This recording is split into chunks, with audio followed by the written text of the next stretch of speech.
ኢትዮጵያ አዲስ ጎዳና ጀምራለች። የአንድነት የፈጠራና የዘላቂ ልማት መንገድ። ይህ ጎዳና የመደመር እሳቤ ነው።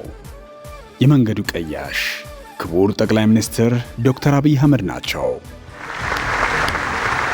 ሀገራዊ የብተና ስጋትን ወደ ሀገራዊ አንድነት የመለሱ፣ በይቅርታ እንደመር፣ በአንድነት እንሻገር ነበር ያሉት ክቡር ጠቅላይ ሚኒስትር ዶክተር አብይ አህመድ ከ8 ዓመት በፊት በበዓለ ሲመታቸው ወቅት።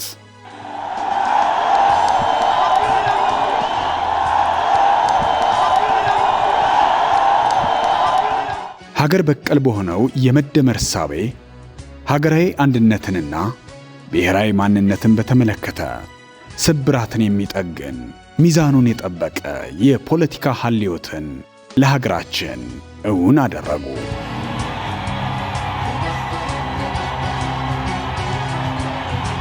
በሀገር በቀል የኢኮኖሚ ማሻሻያ ከለውጡ በፊት የነበረውን የኮሰመነ ኢኮኖሚ እመርታዊ እድገት በማስመዝገብ ለአፍሪካ የብልጽግና ተምሳሌት አደረጉ።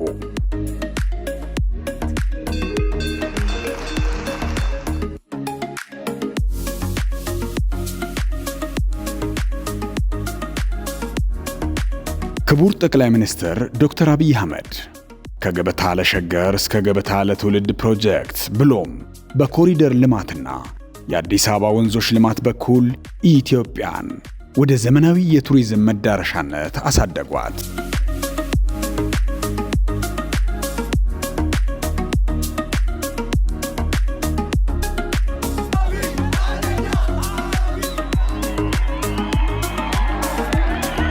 የቢሾፍቱ ዓለም አቀፍ አየር ማረፊያ ግንባታን በ10 ቢሊዮን ዶላር በማስጀመርና የስቶፕ ኦቨር ቱሪዝምን ለማጎልበት ልዩ ትኩረት ሰጥተዋል። በክቡር ጠቅላይ ሚኒስትሩ ግልጽ አመራር ሰጭነት በቦሌ አየር ማረፊያ የሚያልፉ ቱሪስቶች የአዲስ አበባን የቱሪዝም መዳረሻ ቦታዎችን እንዲጎበኙ፣ የሀገር ገጽታም በበጎ ጎኑ እንዲጎላ ሆኗል።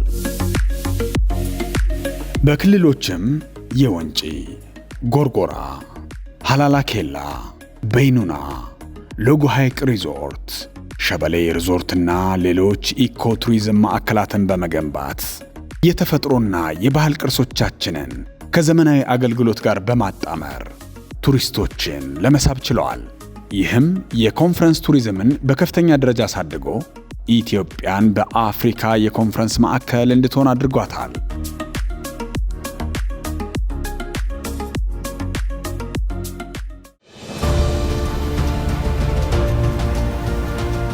ክቡር ጠቅላይ ሚኒስትር ዶክተር አብይ አህመድ በተከተሉት ጥበብ የተሞላበት የአመራር ችሎታቸው የታላቁን የኢትዮጵያ ህዳሴ ግድብ ግንባታን ካጋጠመው የግንባታ አፈጻጸም ችግር በማላቀቅ በስኬት እንዲጠናቀቅና የኢትዮጵያ ብሎም የአፍሪካ የኃይል አለኝታ አደረጉት።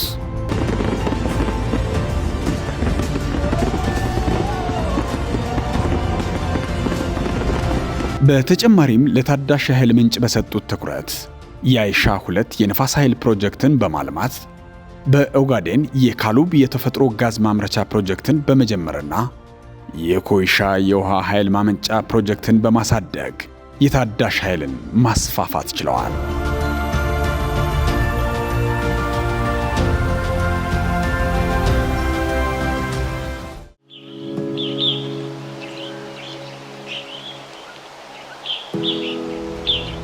በአካባቢ ጥበቃ ዘርፍ የአረንጓዴ አሻራ ማለትም ግሪን ሌጋሲ ተነሳሽነትን በማስፋት ባሳለፍናቸው 8 የለውጡ መንግስት ዓመታት 48 ቢሊዮን ችግኞች ተተክለዋል።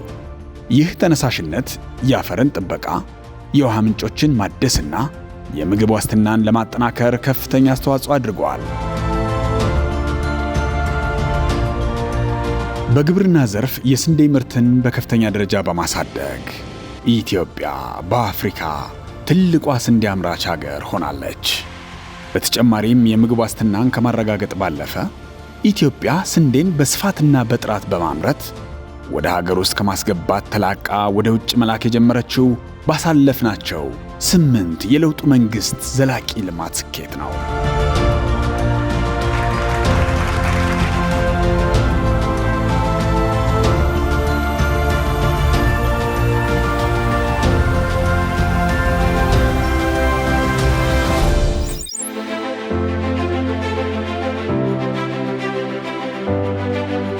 በየዓመቱ ከፍተኛ የውጭ ምንዛሬ የሚጠይቀውን የአፈር ማዳበሪያ በሀገራችን ለማምረት በ2.5 ቢሊዮን ዶላር የፋብሪካ ግንባታን አስጀምረዋል። ክቡር ጠቅላይ ሚኒስትሩ ለማዕድን ልማት በሰጡት ትኩረት በሀገራችን በከርሰ ምድርና ገጸ ምድር የሚገኙ ውድ ማዕድናት የልማት ጸጋዎቻችን መሆን ቻሉ። ወርቅ፣ የከበሩ ማዕድናትና ሌሎች የሀብት ጸጋዎቻችን ቀን እየወጣላቸው ነው። ኢትዮጵያ ታምረት በሚለው የኢንዱስትሪ ልማት የአመራር ጥበባቸው የሀገር ውስጥ አምራች ኢንዱስትሪዎችን ለማበረታታትና በሀገር ውስጥ ምርት የመጠቀም አዲስ ዕድልን ለሀገራችን አመቻችተዋል። ዜጋ ተኮር የሆነው የዶክተር አብይ የቤት ልማት ፕሮጀክት የ1.5 ሚሊዮን ቤቶች ግንባታ በፍጥነት እየተተገበረ ነው። ይህም በከተሞች ለኑሮ የተመቹ ንጹህ፣ ሰብአዊ ክብርን የሚያስጠብቁና ውብና ዘመናዊ ቤቶች እየተገነቡ ነው። በዲጂታል ኢኮኖሚ ልማት ግንባታ የዲጂታል ኢትዮጵያ 2025ን ስኬት ተከትሎ ዲጂታል ኢትዮጵያ 2030ን በመጀመር ዲጂታል ክፍያዎችን በማጠናከርና በአርቲፊሻል ኢንተለጀንስ ላይ የተመሰረተ ስርዓት ለመገንባት እየተሰራ ነው። የመንግስት የአገልግሎት አሰጣጥን ማዘመን ልዩ ትኩረት ያገኘው በክቡር ጠቅላይ ሚኒስትሩ ነው። ለዚህም የመሶብ የአንድ ማዕከል አገልግሎት መስጫን ወጥነት ያለው አስተማማኝና ፈጣን የአገልግሎት መስጫ ማዕከልን እውን አድርገዋል። ማዕከሉ የብዙሃንን ችግር እየፈታ የዜጎቻችንን እንግልት እያስወገደ ተቋማትን እያስመሰገነ ነው።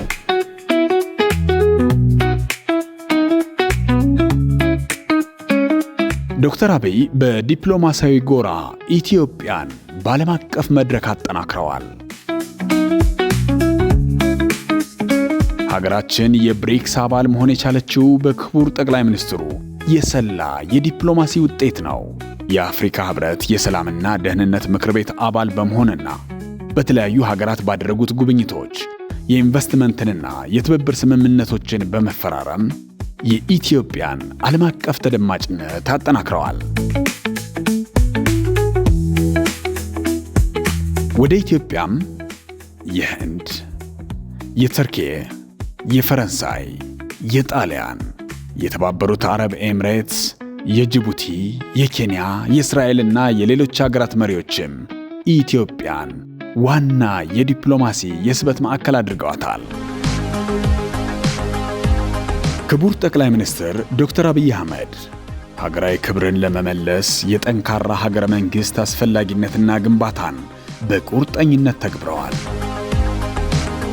የመደመር እሳቤ በሀገራችን የመንግሥት ተቋማትን በማጠናከር የቱሪዝም መዳረሻዎችን በማስፋት የግብርና ልማት ሥራዎችን በማጎልበት የዲጂታል ኢትዮጵያ ስትራቴጂን በመተግበር የከተማ ልማትን ማጠናከርና በአረንጓዴ አሻራ ችግኞች በመትከል አዲስ ሀገረ መንግሥት እየገነባ ነው። ዶክተር አብይ አህመድ የመደመርን ራዕይ በተግባር ላይ አውለዋል። በዚህም ኢትዮጵያ እያደገች፣ እየበረታች፣ እየታደሰች ነው።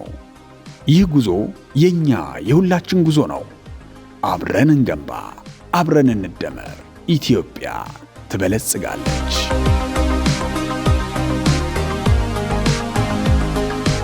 የመደመር ትውልድ ሆይ በርካታ ችግሮች፣ በርካታ ተራራዎች ከፊትህ ያሉ ቢሆኑ እነሱን ሲያስፈልግ ቦርቡረህ ሲያስፈልግ ተሻግረህ ብልጽግናንና እድገትን ለኢትዮጵያ ማረጋገጥ እንጂ በፈተና መቆም አይቻልም።